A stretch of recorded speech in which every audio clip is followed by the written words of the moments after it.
I speak at universities sometimes, and a lot of these students ask me, okay, tell us, Lambert, what are going to be the jobs 5 years from now? And I tell them this: if you had told me in 1985 what some of these jobs were going to be, like search engine optimization, social media influencer, I would have laughed. I would have said, that's not a job. Come on. We are at exactly the same point. The jobs 5 years from now don't exist yet.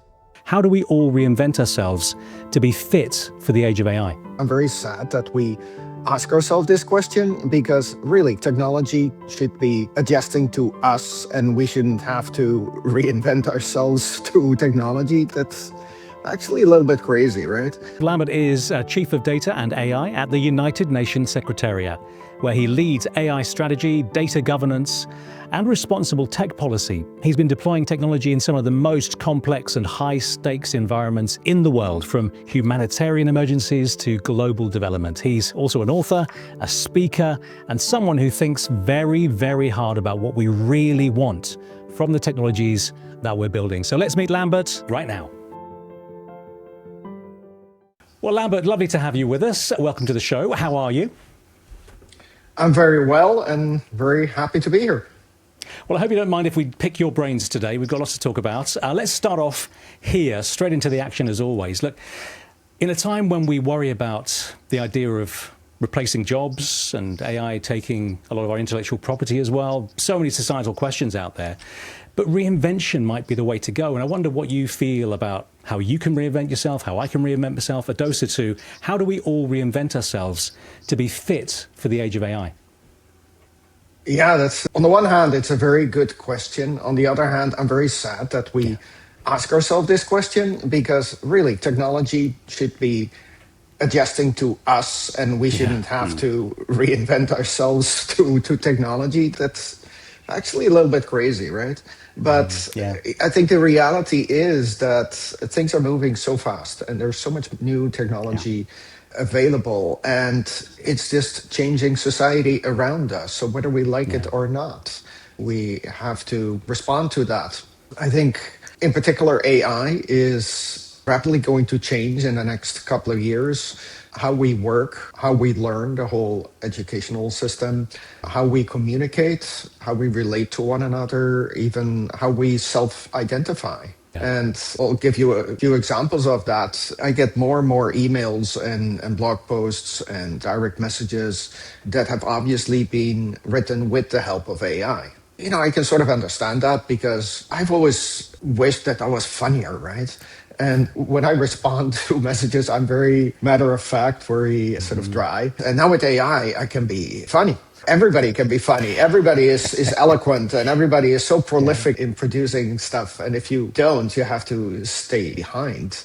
But then again, if we all do that, are we creating some kind of additional sort of layer in society of our augmented selves that communicate with one another?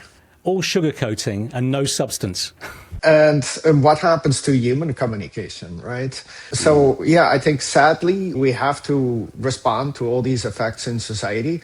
Obviously, we have to educate ourselves on AI. And the main reason I say that to people is not because I want everybody to be AI experts, but because it takes a certain knowledge and understanding to make good choices in AI. What do I want to use it for, and what do I not want to use it for? I do some public speaking sometimes, and then I have these slides on the screen. And sometimes my last slide has the Microsoft paperclip from the 1990s. It was supposed to help you with writing letters. And it says, it looks like you're writing a love letter. Do you need any help? And my point then is, there's some things, sure, there's lots and lots we can automate these days, but there are some things you may want to do yourself, right? Yeah. You raised the point there around, should we really be adapting to tech, or should tech be adapting to us? Yeah. Because I think throughout my career, we thought about tech as a tool to support humans. And so it should adapt to us. It should adapt to the way we work, and it should fit nicely, seamlessly into how we want to do work and live. But you're absolutely right. Now we're in this stage where we're actually asking the question, do we need to adapt to technology? Should we now have to think about what life going forward look like? What does the future of work look like? I think that's a big question in a lot of people's minds. And of course, that extends to what does it mean for the people who get involved in that? What does it mean for recruitment? How do we start to navigate what potentially the future of work starts to look like for us all? It's a question I think everybody in the world and in businesses and young people who are studying right now, we're all looking at that. And it's unfortunately very hard to predict. I think there's lots of tasks that humans are doing right now that might be done better by AI. And maybe that's not a bad thing.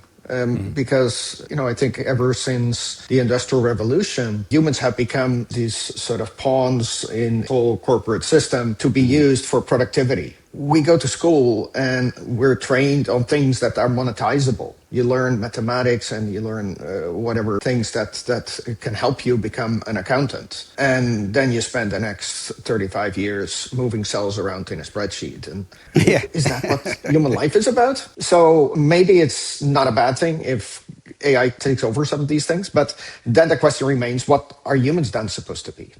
And I think that is...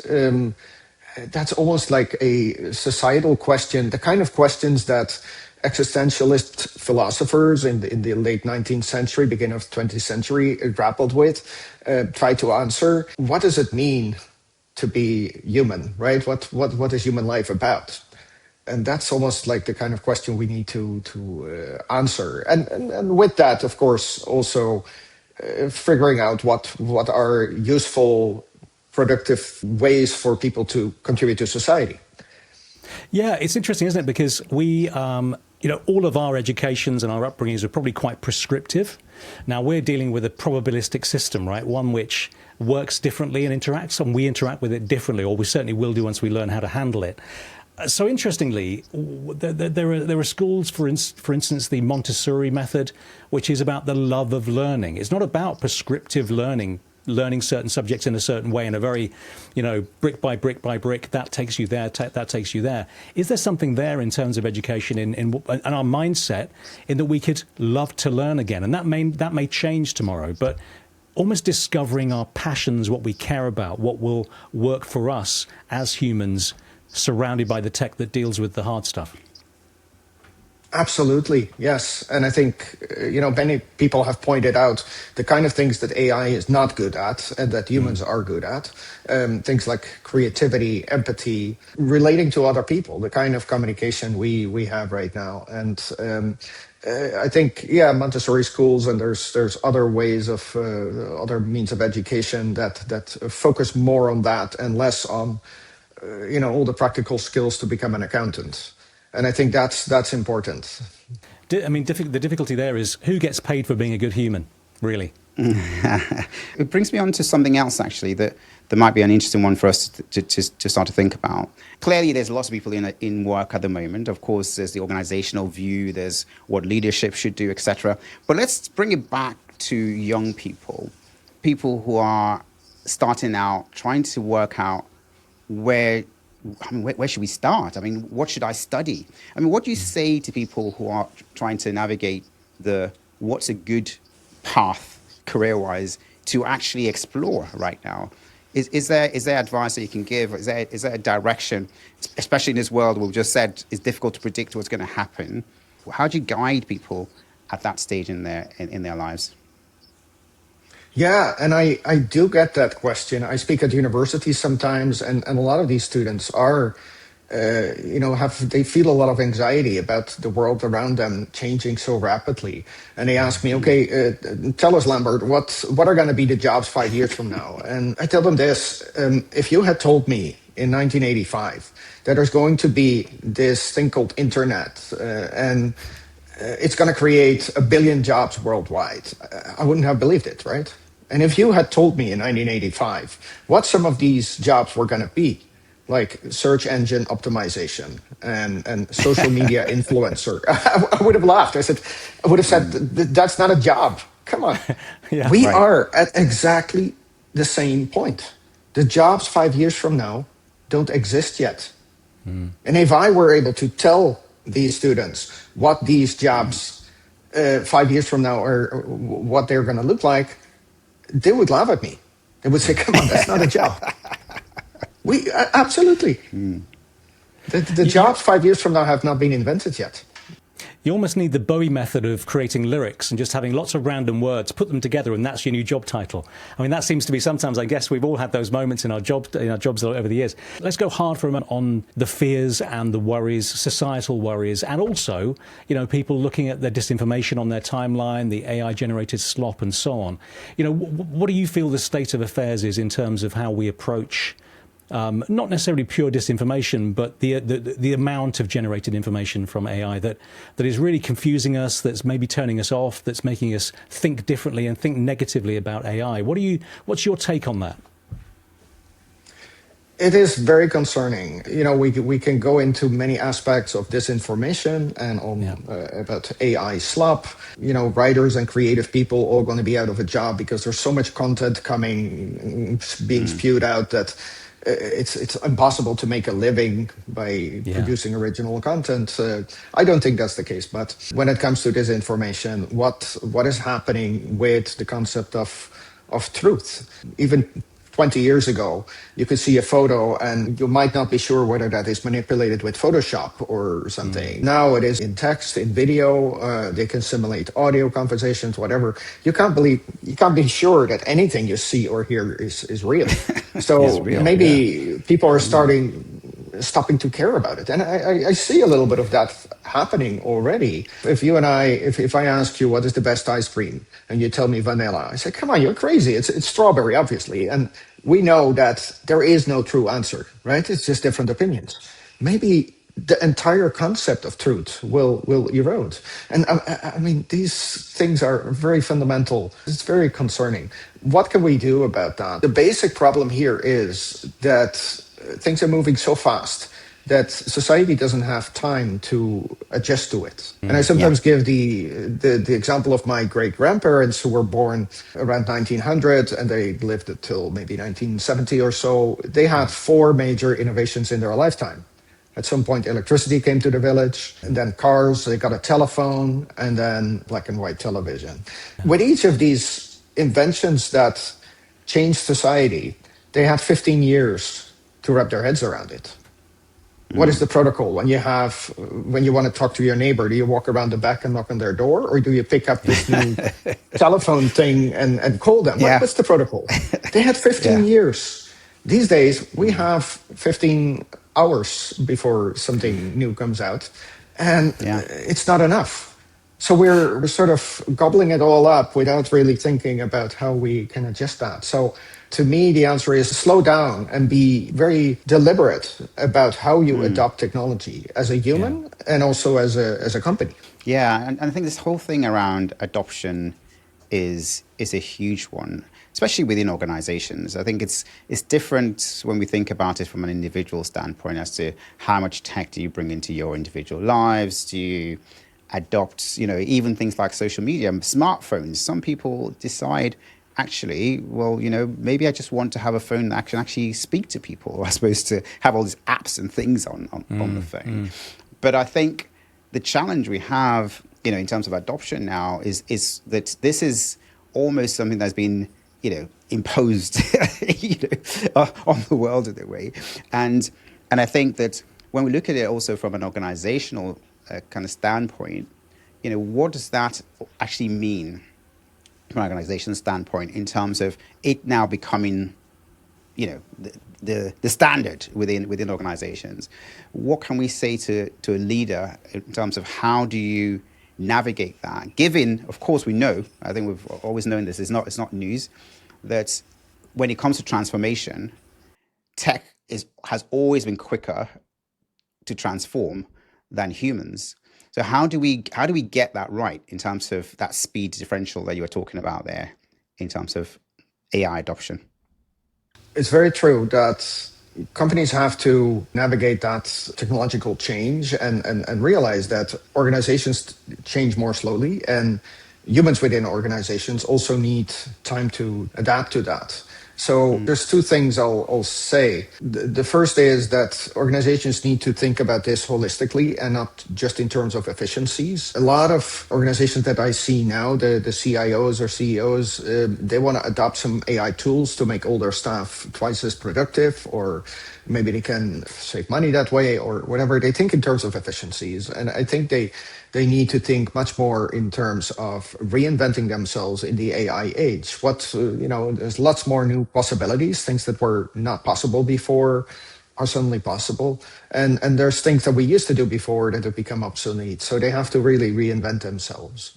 And then my second point is, as they reinvent themselves, it's not about, how can I maximize profits and how can I, automate as many things as possible with AI. I think it's more, they have to look at, do they want to be as an organization? Or what do they want to be as an organization? What values do they stand for? What is their internal culture? And if you lose those things, then you'll probably lose the trust of your customers, the trust of your partners, and the trust of your own employees at some point. And I think that's something that's very important to keep in mind. So it's on the one hand, yes, leverage opportunities of AI and leverage them strategically, not just efficiency. But on the other hand, stay true to who you are as a company and what is your culture, what are your values. One of the things that we humans and businesses have in common is an absolute need for self-preservation. And it drives so much of the stuff that we take in. AI is the latest. I mean, the printing press was the same, is that new technology comes in. As you say, Lambert, you've got that 15-year period where we get our heads around it, but it stretches society. You've got the people at the top who are really making money out of it, looking to progress. There are people behind who are scared about it, not involved, and you need to close that gap. And it's almost like an argument as for a business as to, you are not only part of this, it's a classic cultural thing.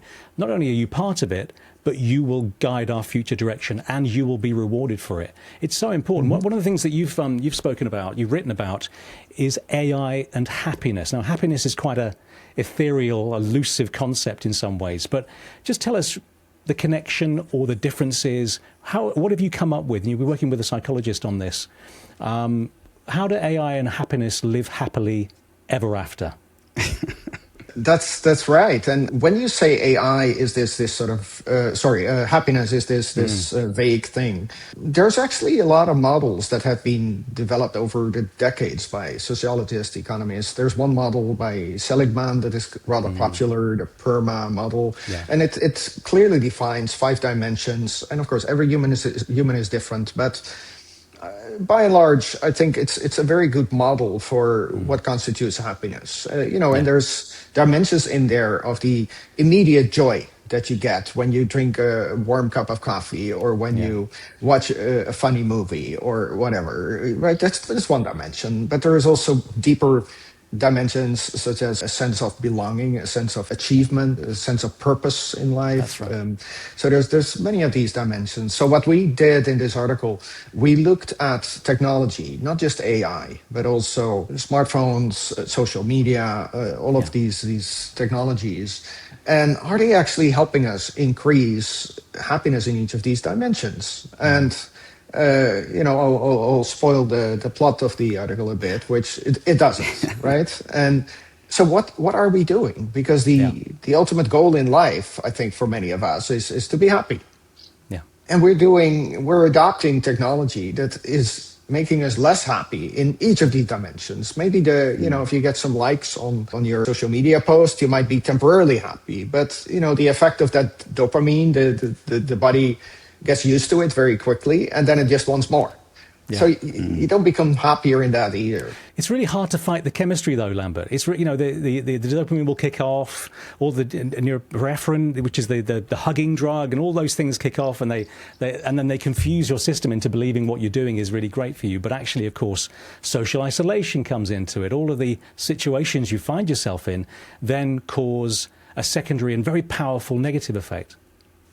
I was speaking before about being more deliberate about how we adopt technology. And, the question is, okay, but how do I do that? And I think this is a very concrete tool where you can look at what makes you happy, different kinds of things that make you happy. And you can see, if I adopt this and this tool, is that helping me? There's a very nice little book that I don't think it's out yet. It's coming out. I read sort of a preview of it. It's coming out soon. It's called The Small Stuff. And it's about the joy of the sensory interaction with things around you, the way the sort of gear shift in your car feels in your hand, and the way you smell things and touch things, and these sensory sensations, and we're at risk of losing many of those as we automate things, including cars. But think for yourself, what gives me joy? It's amazing that we're on the AI Values podcast, and some people would think, we should be talking AI here. We're talking happiness. This is absolutely fascinating, and I think it's one of the things that I think that too many of us, fail to really get our heads around. That really a lot of the tech we're talking about isn't really tech. For tech's sake, we need to think about the outcome, and that brings me to really what I want to take us to is this whole idea of value, or shall I say the benefit or the outcome we're trying to get ultimately out of this. But something you touched on earlier, really around what organizations are thinking, especially, and the reason why I think it's useful to look at organizations is that if it was just you or I, it's so much easier for us to think about value from our individual perspective. But thinking about the organization, and like you were saying, a lot of organizations are looking for that efficiency gain. We want to make things quicker, faster, maybe with less staff or whatever else. But at the same time, we're talking, and you mentioned already, about things like happiness, like ethics and things like this. So how do we look at all of this and from just different perspectives around what is actually valuable? Which of these things is actually valuable? From what perspective? And how do we even start to think about aligning so that we get an organizational kind of view on what value actually is? I think there might actually be the organizational equivalent of a happy person. If you meet a person who's really happy, it's a joy to interact with them, right? If you have a company, there are certain companies that just, it feels that they have things together. They stand for something, they work well internally, their employees are happy, and so whatever you want to call it, whether the company has good leadership, or whether the company has a good moral compass, or maybe it's a little bit of all of that, but you could actually call it, corporate happiness. I think that is sort of maybe a little bit hard to define value, but it is definitely there. There's a company here in the US called Patagonia that seems to be really, have really good values, etc. And I enjoy buying stuff from them. Yeah. Because they seem like a good company, a happy company. Yeah. The boss of Patagonia, I think, and I could be wrong, this can be fact-checked later on and maybe looped back in using an AI bot. I'm sure it won't be. But Patagonia, the profits from Patagonia a few years ago, they donate them to charities. They donate them to good causes. There's an ethos there that is walked as well as talked. And maybe that's the thing with something like Patagonia. There are other brands like that as well. Remember, instant smoothies, for a long time had a great reputation for being a great place to work. And that's a completely different industry. But it's something about the ethos carrying through. Now, actually, of course, Lambert, we are moving in some quarters to an area at a time when agentic workforces will come through, and it'll be something else to handle, actually, and the way the humans interact with agentic will be the big issue. And we're moving into that right now. Edosa has spoken to a number of our guests about agentic workforces. The complexion of businesses are changing. So I suppose the question is, how do you make a happy, good ethos work in a new type of organization? Good luck with that. Go. Yeah, well, I wish I had a magic recipe. Then I could probably we could sell that and make lots of money. But I think it is. It comes down to good leadership and seeing, where are parts in my processes that are valuable, where humans really provide valuable contributions, and which things are we happy to outsource to AI. And sometimes that's one of the questions that I ask departments that I work with. I ask the people who are working there right now, what are the things that you least like about your job? What do you hate doing? Yeah. And we look at those things first, because people are going to be happy that you automate these things.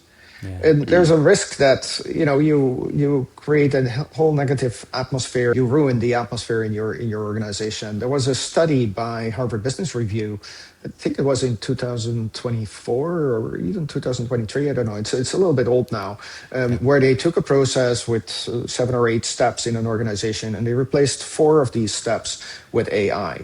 The interesting thing was that the humans that were left in the other steps, their performance went down. Yeah. Because they got all demoralized. They didn't trust the input that they got from AI, or if they had to hand over their work to AI, they didn't get any satisfaction out of that. It's sort of a black box that you throw things in. There was no human connection. And how do you avoid that, right? It's really interesting. So I think we're getting to a point, and I think you are touching on that already just now, where this sort of narrow view on what is valuable. I think a lot of people think of value in terms of 3 letters, R or I. It's all about return on investment. And, I think it's shifting away from that. I think that's where I'm sort of hearing you say, but I think that the challenge that I find, and I think you might want to shed some light on your view around that, is that even when you did go, let's pretend you did go for your standard ROI, the challenge then, I think, is that you get to a point where you could save money, you could become more efficient, you could become faster, but do you at the same time have consequences like this thing that you've done, the AI you've implemented, has a negative impact, say, on your customers, as an example, or on your employees and staff, and the morale of the company, on happiness and things like you were just talking about just there.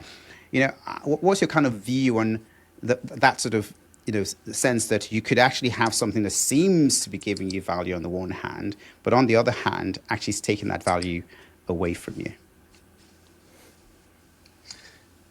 Yeah, I think a good leader, a good CEO, keeps 2 things in balance. On the one hand, there's pressure from shareholders and from the board to show ROI. If the results for the next quarter go down, that affects the stock price. That's not good. So they have to keep an eye on that. But if they're a good CEO, they don't only look at that. They also look at the long-term effects. How over the long term are we building trust with our customers? How are we building a brand? What is the reputation of our company? What is the morale within the company? And they build up these things as well. So it's sort of the short-term view, which is necessary in companies, and it's the long-term view. The short term is about ROI. The long term, that's where all these values that you mentioned, Edosa, come in.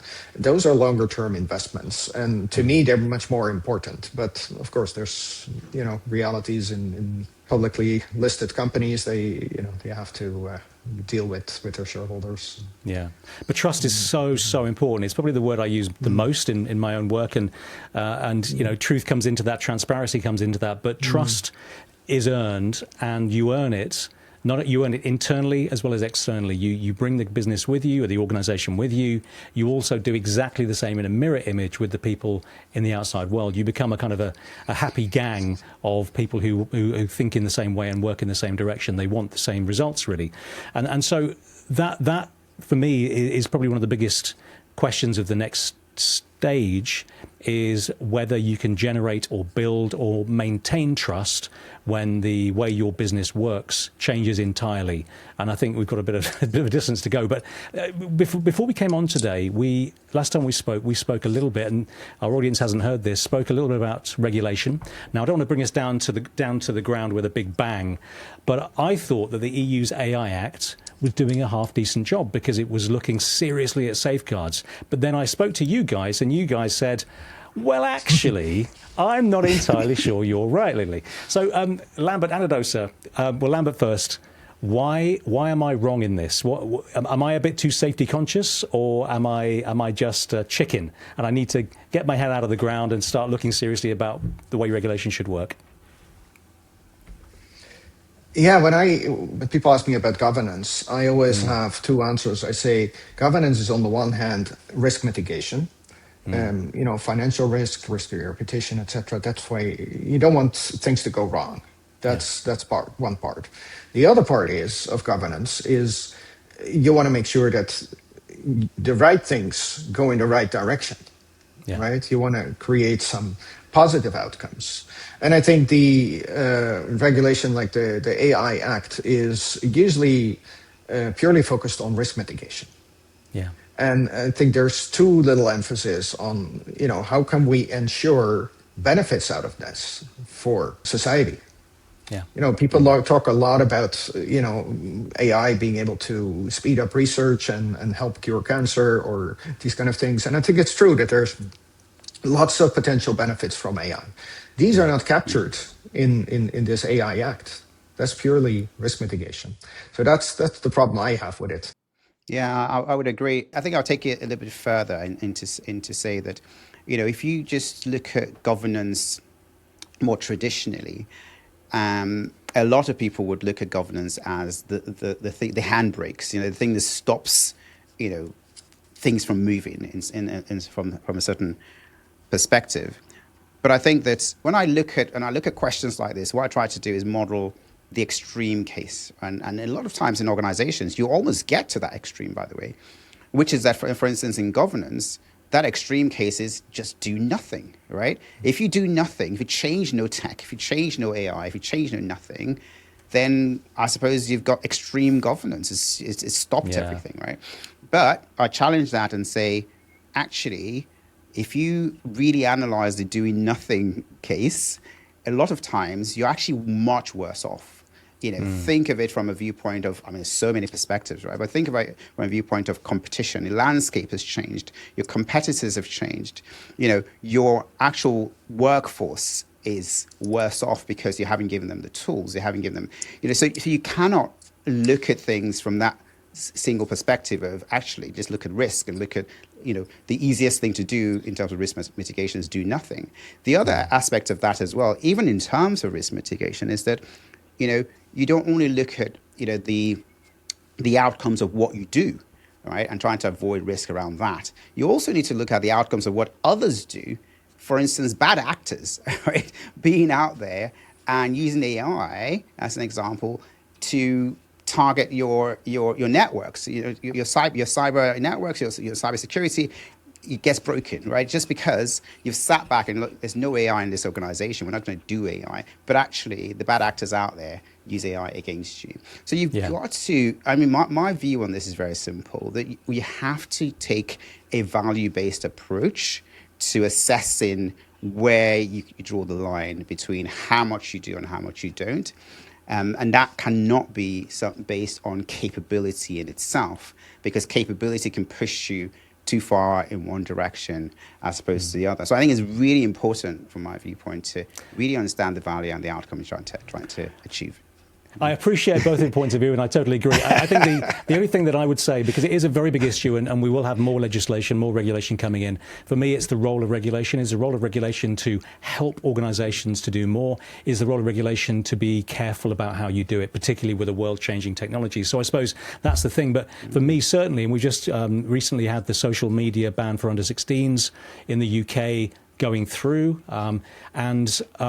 I would say there, what I would like to see, and it's a similar principle, is I would like to see continuous refreshing, continuous monitoring, making sure it's fit for purpose and it keeps working in the right direction. Otherwise, it's out of date by the time it comes in.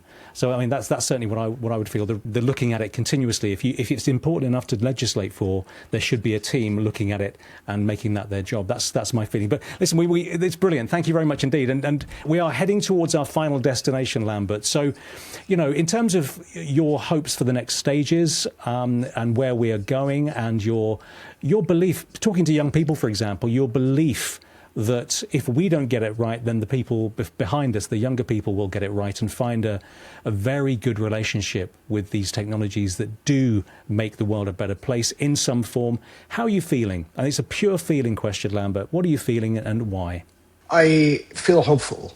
I don't envy young people right now because they're coming into a world that is changing so rapidly that you don't even know what the world looks like 6 months from now or 2 years from Yeah. now, and that's very disconcerting. It creates a lot of anxiety, and I think that's really difficult for them.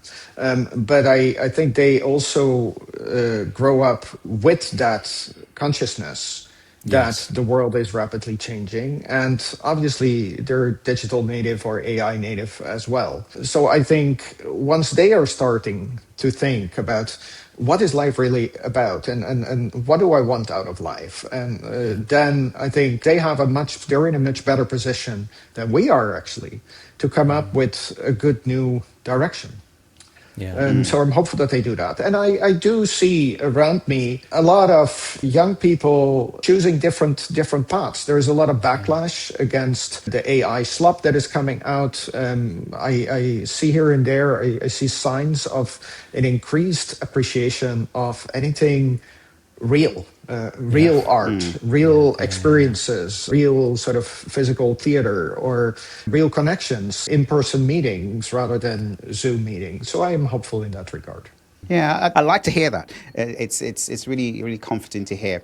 But I have to say, there were people listening to us, watching us right now, who would want to take a step back and say, it's easy for us to feel hopeful in our positions. We've gone through this, but what do we say to people who are starting out, who are confused? There's this bit of research actually just came out that suggests that over half of people who got involved in that research piece actually use AI quite regularly, which is not too surprising. Yeah. But also about a third of them actually are very angry, at AI, if you like, we can sort of personify AI like that. And I think that we're in a state of confusion in some ways. And I wonder, how does it get sorted out?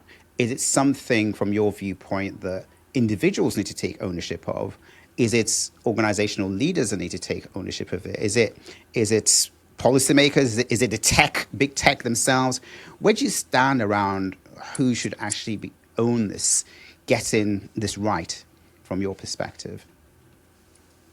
I spoke before about happiness, personal happiness, and how that reflects on organizations as well. And the question is, who is responsible of ensuring that we adopt technology in a way that it makes all of us happier, that it makes society better. And I think that responsibility is across individuals, companies, governments. At the individual level, we can make choices what we adopt or not. I think right now people are just gobbling up everything. If you ask me what I would have liked from AI, there's a couple of things that I hate. I hate taking out the trash. I hate emptying my dishwasher, putting all the plates back into the cabinets. I hate that. So if you had asked me 3 years ago, what do you want out of AI? It's a robot that does these things. So 3 years further, what do we have? We have AI that does all the things that I like to do, like writing poetry or